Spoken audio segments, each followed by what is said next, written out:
beyond the basics of the who, the what, the how, and the how of the domestic violence subject. As you know, we have tackled this a few times, but under discussion today will be the intervention activities and the mechanisms used by the institutions such as Stump Hasler Geweld.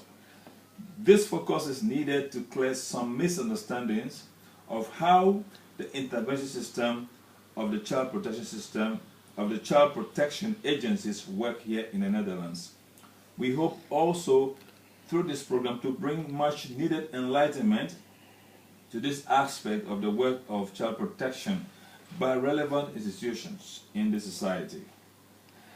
On this note, I would like to welcome our guests this morning. I have in the studio Miss Clementine Huisman of Stump Hasler Geweld. Say hello to our listeners, please. Yes, good morning. My name is Clementine Huisman. I'm a network coordinator of het Steunpunt Huiselijk Geweld in Amsterdam. Okay. She's not alone, she's with another colleague, and he is Nico de Vries. Nico, please welcome and say hello to our listeners. Good morning, everybody. My name is Nico de Vries. I'm a social worker and I work for the restraining order. Okay, you are from the Blythe group, isn't it? Yeah, I'm from the Blythe group, exactly. Okay, wonderful. Alright. I would like us to plunge straight into the discussion for this morning. And listeners, we'll invite you to interact with us and with our guests as we proceed. Remember, you can call us on 020-737-1619. Bring your remarks, your questions to our guests this morning. Now, we understand, ladies and gentlemen, that the Stump Hasler Geweld is the front office when it comes to dealing with intervention matters. Now, for a start, can you give our listeners an instance of when your office had to intervene in a family because of domestic violence? Now, also, what was the nature of that violence and what kind of intervention was done? Please take us through the procedure from the beginning to the end. Yes, from the start. Everyone can phone at Steunpunt. We have a telephone office. Victims, slachtoffers, everyone, professionals, can phone at the office. Okay. Every day there are 3 social workers behind the phone, and they take 45 minutes time to listen to the whole story of the system. Doesn't matter if you are husband, wife, or anyone who is involved in the system problem of domestic violence. Let me interrupt you. I want you to tell us a story of as a case which came up, a phone call came, and then this is how you take it through the process. I want you to just pass us through the process so we can have a clearer picture. Yeah, for example, a woman is a victim of domestic violence. Yeah. She's living with her husband. Is that a real case situation or just yes, no real situation. Okay, good, beautiful. She is a victim of domestic violence. Yes. She lived together with husband and children, and this proceeds for many years. On one way, she's afraid of help because sometimes they think that when you are a victim of domestic violence with children involved, they are losing children. You lose your children. They think so, Yes. and that's why sometimes it's difficult to call us. But this situation, when a woman is phoning, we don't look in judges. We look to the whole system when there are children involved, and we are in one case we're gonna have contact with all the people who are involved, and talk and listen to the stories, because we believe domestic violence is the dynamic of a relationship between husband and wife. Important to know is when children are involved, the domestic violence has to stop, because it has a consequence of the children's development. Okay, let me Yes. let me hold you up. right. I'm trying to take us somewhere. So now the woman calls. The woman, there's a problem in the home, but the woman is unable to call because she's afraid of something. Yes. Okay.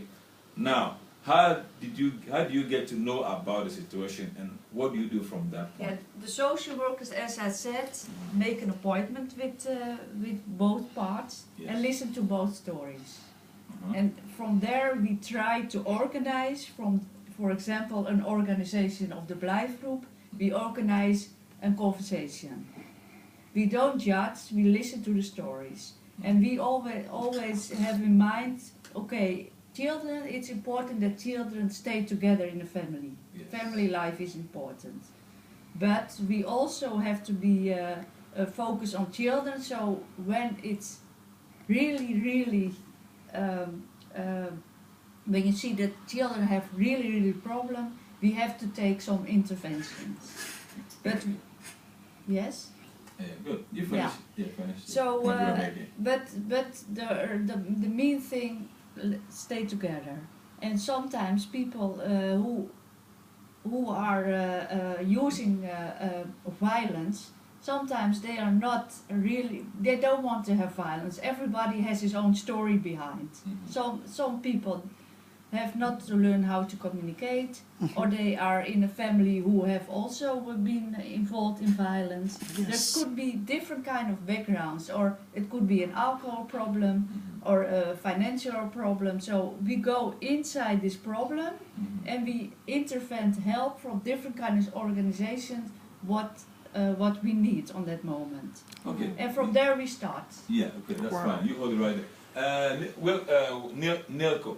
Yes. Nilko, yes.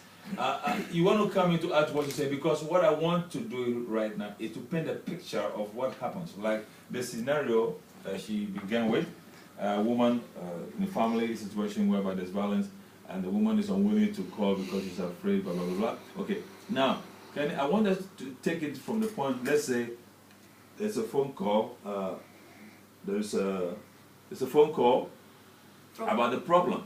Now, what happens from that? I want you to trace the whole thing for me. That's, for me, very, very important. Yeah, the thing is that first phone calls comes in, and then actually the social worker is talking for like half an hour about the whole system. To talking to who? The one who called, or to one who calls? Yeah, Uh-huh. yeah. Now, And so is that if an that's not enough, outsider or somebody in the family who called? that can be the victim or the perpetrator by himself. It can be also a child, or it can be everybody. It can be a neighbor as well, if somebody's worrying about the whole system. Yeah. Actually, after the 30 minutes, you know, it's a long conversation, it's a phone call. Then we ask them if they want to talk to somebody else again, and then in person, you know, and then we can make an appointment with them, and then we'll have a meeting with him or her to talk about the whole situation, and then we can discuss about how you're feeling about the domestic violence, or how do you want to leave, or if you need anything for your children, if you think it's not good for your children, and you need some support for that, or you need some support about how you can handle domestic violence, and if you're not ready to leave your husband or your wife yet, but you need some support, then we can provide it as well. So actually, after a phone call, we can do whatever you want. You can tell us what you need. Now, you see, I know we can discuss some of these things generally, and I want us to be a bit more concrete. That is why I said, if we take a case study, we follow that case study from the beginning to the end. And then around that, we can also discuss some of the procedures that you use. Yeah. So again, back to the woman who has having a problem. Maybe let's say she's having a quarrel with the wife, with the husband, and the children there are 3 children involved.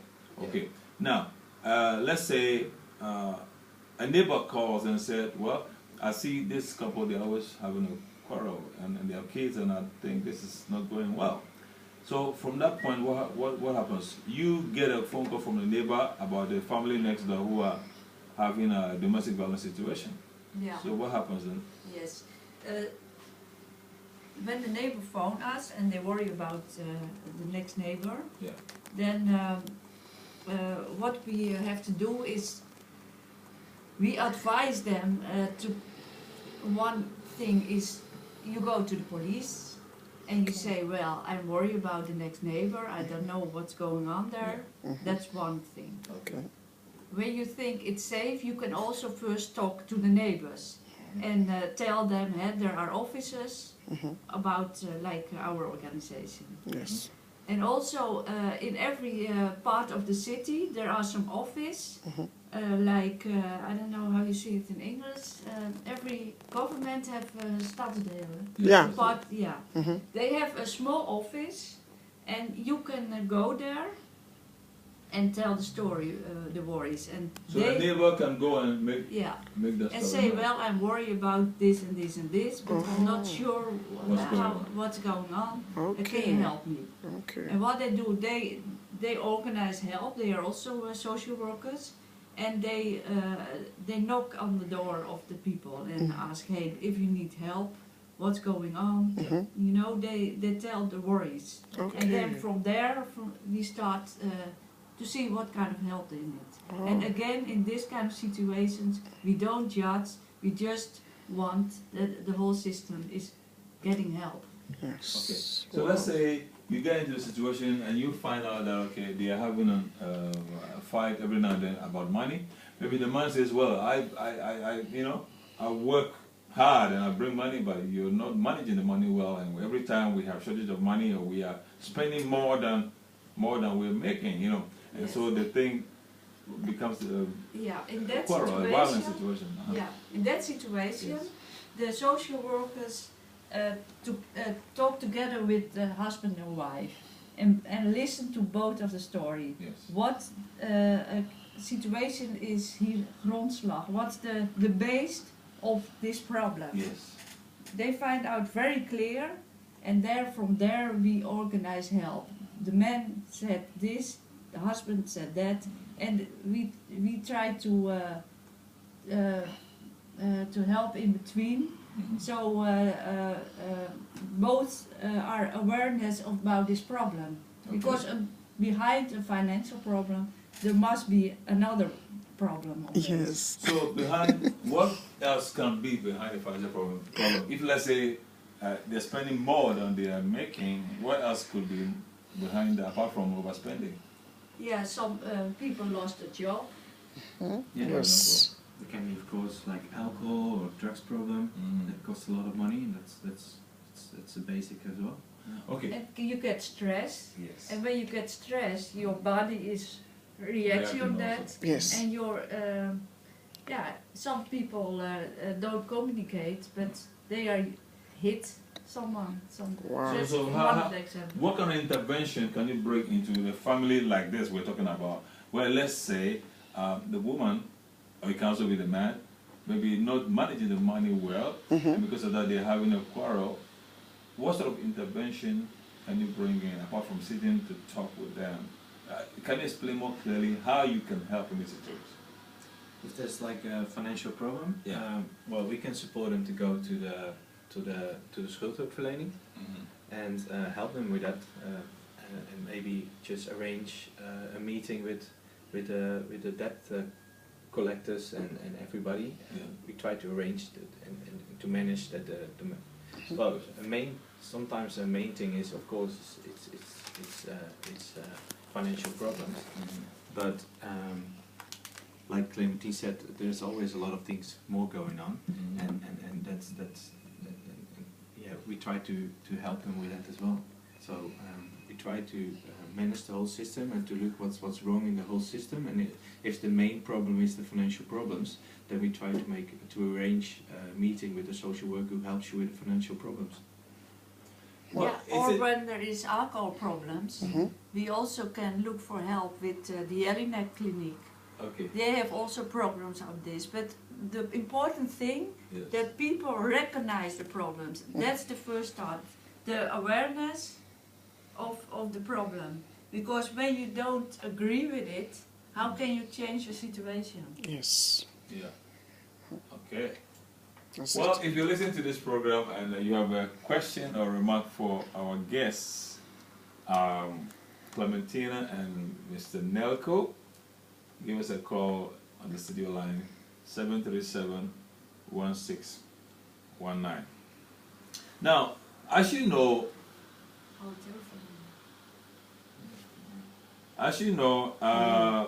domestic violence. Please get closer to the microphone, Clementine. Make sure you get a bit closer when you're speaking. As you know, with domestic violence, sometimes there can be. I mean, it is understand that it's something that doesn't come up one time. Sometimes it's repetitive. It's a pattern. It's a cycle. Yes. In people's lives. Yes. It's a circle or cycle in people's life. Yes. Now, yes. So, how do you intervene in something like that? Let's say you sit with the family, talk with them, and say, okay, let this not happen. Let's help you with your finances. But if somebody is abusive because he or she has this thing in him or her, don't you think after taking through financial help, they're still going to have another one? Still going to, fight? Mm-hmm. Yeah. So I explained something. We have some kind of assisted return. It means when this happens, what you can do is sometimes we decide we want to talk with husband or wife separately, alone. Because sometimes the case can be different. And with one person to another is sometimes easier. Because sometimes in the system this dynamic can be so difficult that the process is not developed. So sometimes we choose that when it's really difficult. So we hear both of the stories and we listen, okay, what do you want? Would you stay together with your husband or your wife and the children? So what do you need? What do you want to change in yourself? And that's another start. And from there we take a new appointment and we organize a kind of therapy that both of the person work on themselves and together. Always we look, every situation is different, so always we look how is the situation and what this person needs. It's not one same thing at a time. Hello, good morning. Good morning. Hi, Sister Yvonne, how are you? Greeting. Thank you. Go ahead. I want to ask something. Yes. Can I do it in Dutch? Or Yes, go ahead, and hopefully we can get an English translation. I'm going to try. Yes. How often someone has to call Yes. when you think or you know that there's domestic violence? That's one. Mm-hmm. They get liable calls. They get liable what? Liable calls. Calls, okay. Yeah, so somebody lies. Lies, okay. They don't like you or something like that. Yes. And domestic violence, sometimes grown-up children are violent also against parents. Yes. Yes. Is that the case also? Mm-hmm. Yeah, definitely. Okay, that are my questions. Mm-hmm. Because sometimes you heard in a house, you heard stumbling, shouting, and you feel that something is Not right. wrong. Mm-hmm. But maybe it's the way the people are setting their their squirrel. Yes. They do it because they don't know otherwise. So when you help people, you have to learn them also to talk. Yes. Because in this country, the houses are not solid, so you can hear everything. Everything that's happening next door, yes. Everything that's happening, and maybe you think it's a fight, and Yes. maybe it's Yvonne. That are the questions. Thank you for coming in the studio. Thank you, Yvonne. Thank you for the remark. Thank you. Okay. Give a reaction on what she said. Yes. Yeah, go ahead. How many times was Yes. the first question? Yes. when a person is very clear about the story and the social working who behind the phone Yeah. is the action reaction is clear, Yeah. maybe the problem is going out immediately. Yes. Then we know which step we take. Mhm. Sometimes it needs more time. So I cannot say exactly how many times, but the first call is already an action in my belief. Or a person said, well, give me some advice and I try to work it out. Yeah. That could be also enough. That's one of the questions. And Nigel answer the other question. It was a question about. It's about lying. About lying, yes. Actually, for me, the thing is that I don't really care if somebody's really lying. It's maybe sometimes good just to talk to somebody and just hear the story, you know, even if it's not, I'm not a policeman or something, you know, I can't arrest somebody who's doing anything or he isn't doing anything. So actually sometimes it's only good to hear something. And if somebody's lying about it and people are telling me, well, there hasn't been anything going on, or we haven't had any fight, or my neighbor is lying, then it's okay. Then we say, well, if you need something in the future, or there is some tension between the two of you in the future, you can always call us. But then we say just, okay, then it's fine for us. No, so assuming it's in the weekend, okay, Yeah. tomorrow's a holiday, and then somebody calls, there's fighting next door, people are really, I hope they don't kill themselves. So at a time like that, what's going to happen? Who's going to respond and what's going to, follow up? I just want to have an idea of how this thing works out. Well, actually, we're actually from two different organizations. Clementine is from the Steunpunt Huiselijk Geweld, Yeah. and they're receiving all the phone calls. Yes. And I'm actually from the Blijfgroep, and when I come into a family, then there's always already somebody called already the police or anything, and then the police and the GGD and the local mayor decides for a restraining order. So if a restraining order comes in on Queen's Day, then we always call them and ask them, well, we can come over and talk to you about what happens, and we can try to help everybody. But yeah, in the weekends it's always the same. We're ready for you 7 days a week. So you mean if somebody reports on violence next door, a restraining order could come out the same day, immediately, almost immediately? Yeah, No. it's depending from the police. The police, they always write down the restraining order, and they have to fill in all the forms. So that's really officially. So it's officially, it's by law actually, a restraining order. Yes. And the local mayor assigns for it, and they say, well, it's okay, here's your restraining order, but it's always by the police, and it's always in 12 hours, something like that. Yeah. Nico, Hello, your caller. volume has to go up. Good morning. Our volume is too low. Go ahead, Uncle Bobo.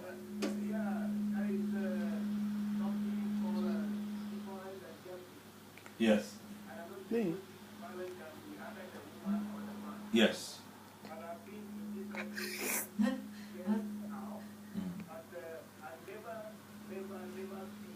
Yeah.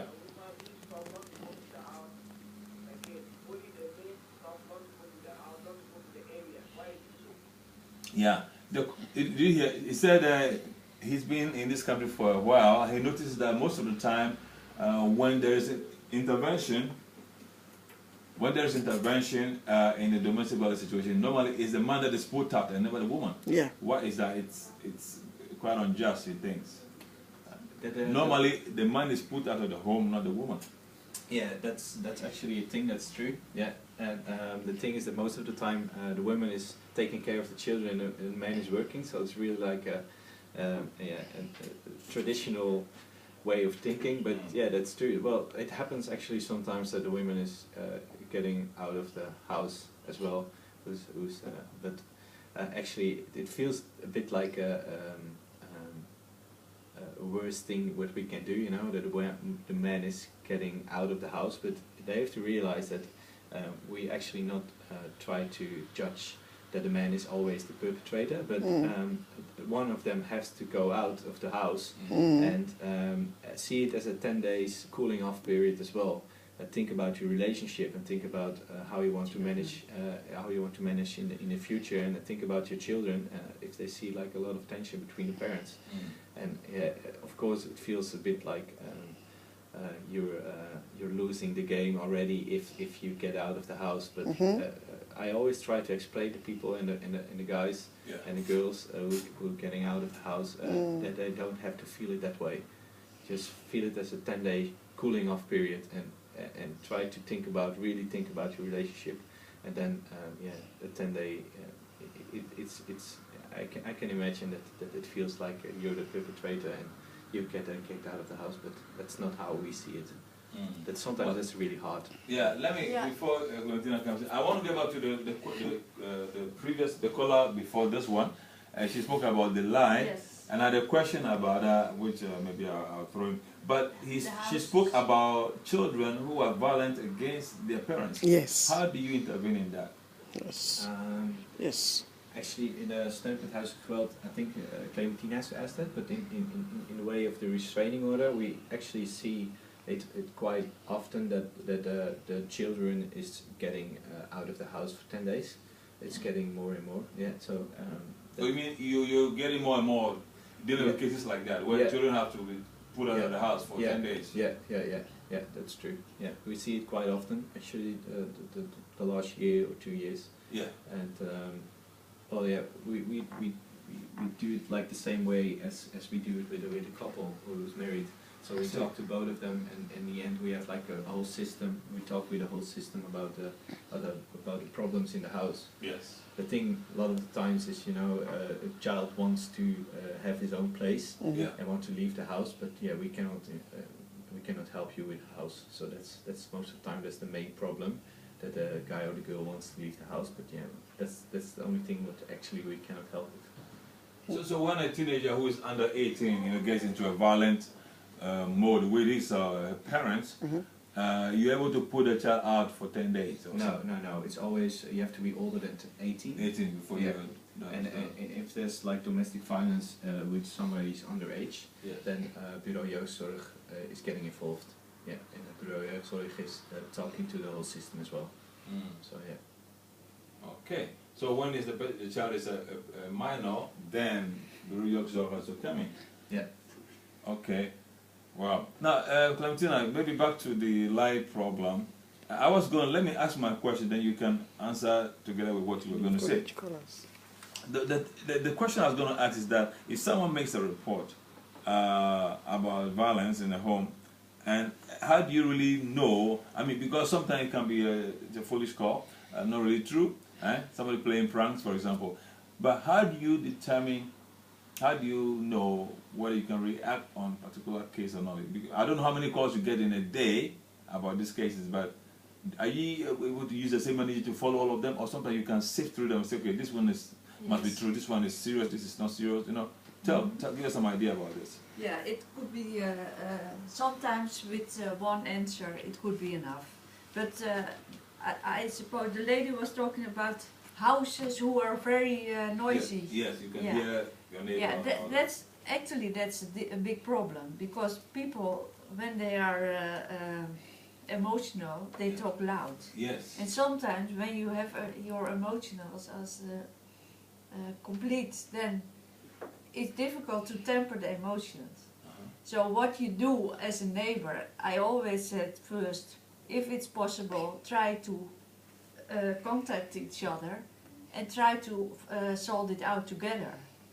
And if that's not possible, you try it many times, then you can also go to the house owner, the woningbouwvereniging for example, and you discuss the situation. Because in one time it's the house, but it's also the dynamic of the person. That's a second way of trying. Go to the woningbouw and discuss this problem.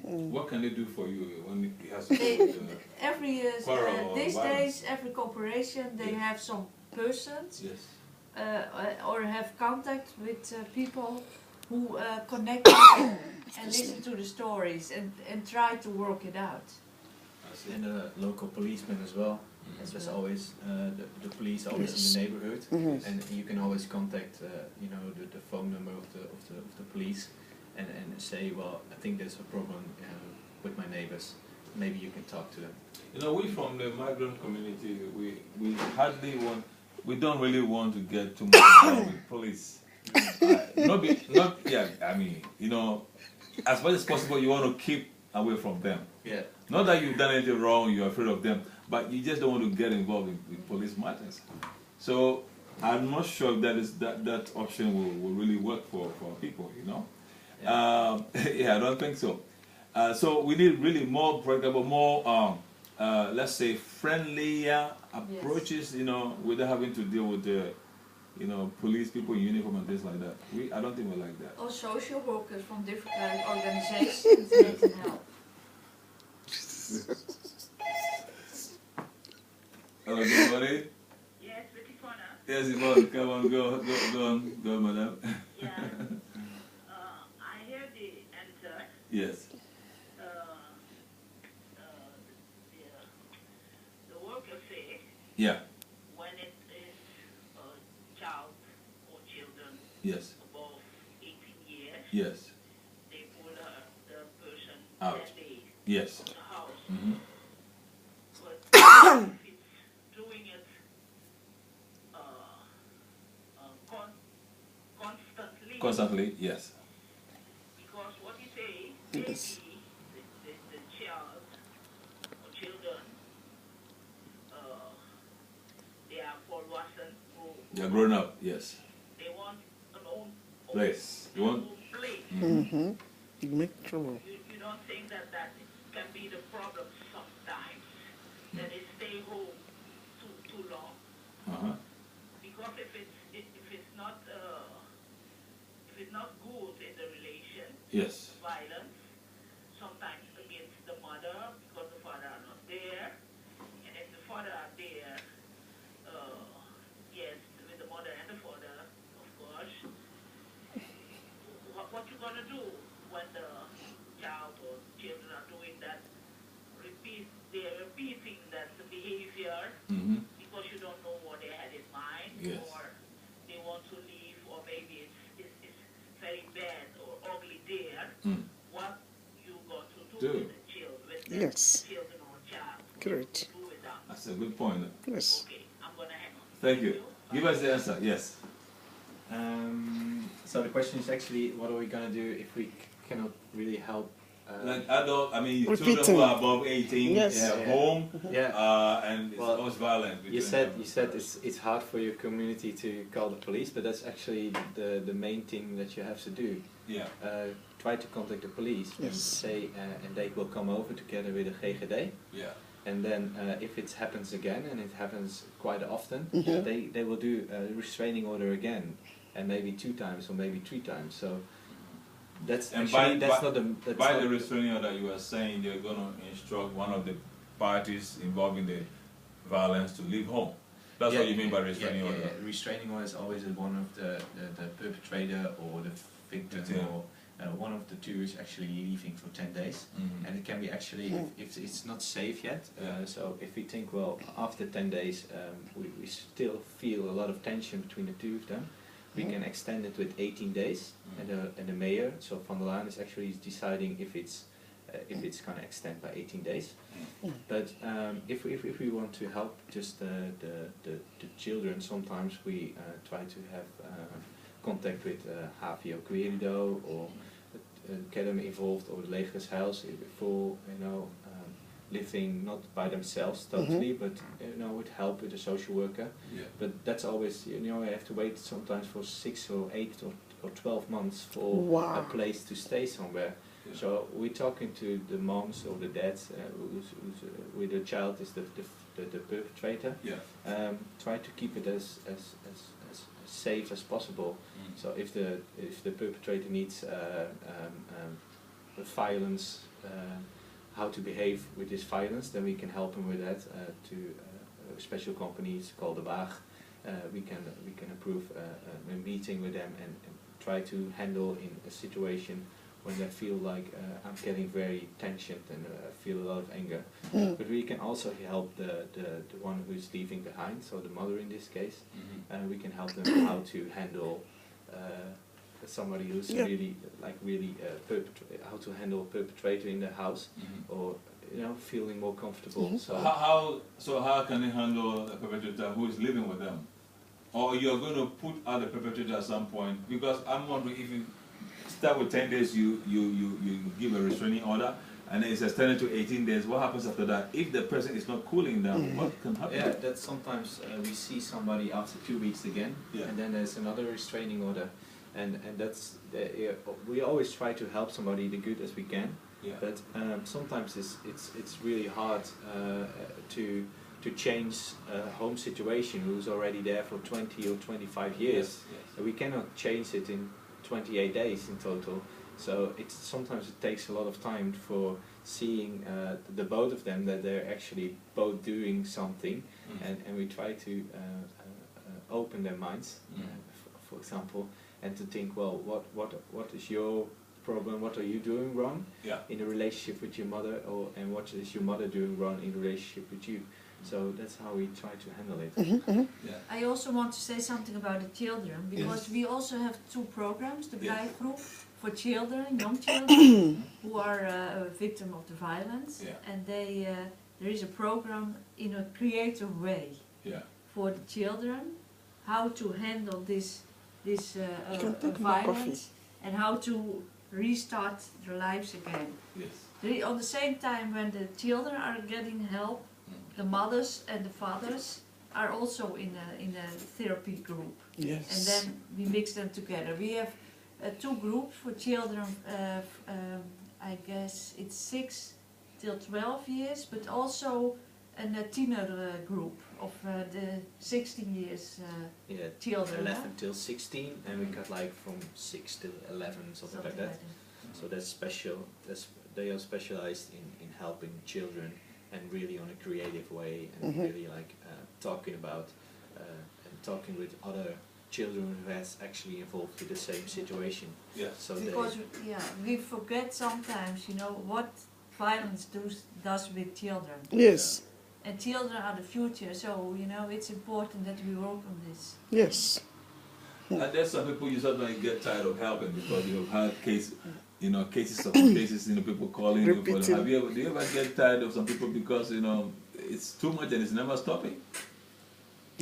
Well, of course you always got like example where you think, well, we cannot help them. They've got like always the same question, and for example, they want a bigger house. Well, we can't help them with that. So that's sometimes people call us like 20 times, and they want like a bigger house, but we cannot help with It's that. not realistic. Yeah. So that's sometimes that's a problem, but we always try to to manage a good situation, and if that's the main problem for them, then we say, well, sorry, we cannot help you with that. So it happens, but Wow. Well, let's take a minute or 2 break, and then we'll be back. Okay.